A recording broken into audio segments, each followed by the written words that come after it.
இருக்கு. இங்கெல்லாம் பார்க்க முடியலன்னு ஈரோடு சாண்டலிங் ஹாஸ்பிட்டல்ல பாக்குறேன். எங்க வீட்டுக்கார் ஒரு ஆள் வேலைக்கு போய் இன்னைக்கு அவங்களால வர முடியல. நான் வந்திருக்கேன் இந்த இடத்துக்கு. ஏன் என்னால முடியலைங்க. அந்த குப்பைக்குடியில கொஞ்சம் எங்களுக்கு தீர்வு செஞ்சு கொடுங்க. நாங்க இருக்கோம்னு நினைச்சு நீங்க பண்றீங்களா? நாங்க இருக்க கூடாதுன்னு நினைச்சு நீங்க அந்த இடத்துல பண்றீங்களா? 2 குழந்தைங்க நானும் படிக்க வச்சு எவ்வளவு கஷ்டம்.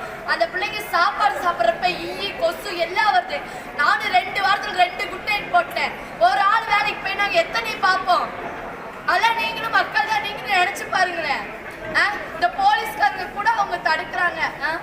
ஏன் எங்க கஷ்டத்தை அவங்க கொஞ்சம் ஏத்துக்கிற முடியாதா? குழந்தைங்க சாப்பாடு போட்டு தின்ன மேல வச்சோம்னா வீட்டுக்குள்ள வச்சோம்னா அந்த குழந்தைங்க வீட்டுக்குள்ள சாப்பிட மாட்டாங்க. வெளியே வந்து ஊட்டுறப்ப ஒவ்வொரு ஈ அதுல ஒட்டுது. அதுல எவ்வளவு ஒரு நோய் அதெல்லாம் உங்களுக்கு தெரியாதா? ஒவ்வொரு கொசு கடிச்சா எவ்வளவு ரத்தத்தை அந்த கொசு கடிச்சு அந்த கொசுவை அடிச்சோம்னா எவ்வளவு ரத்தம். அதெல்லாம் ஒவ்வொரு நோய். அந்த நோய்க்குள்ள எவ்வளவு நம்ம குழந்தைங்க கஷ்டப்படும். இப்ப நான் கஷ்டப்படுறது என் பிள்ளைங்க கஷ்டப்படும் இந்த இடத்துல.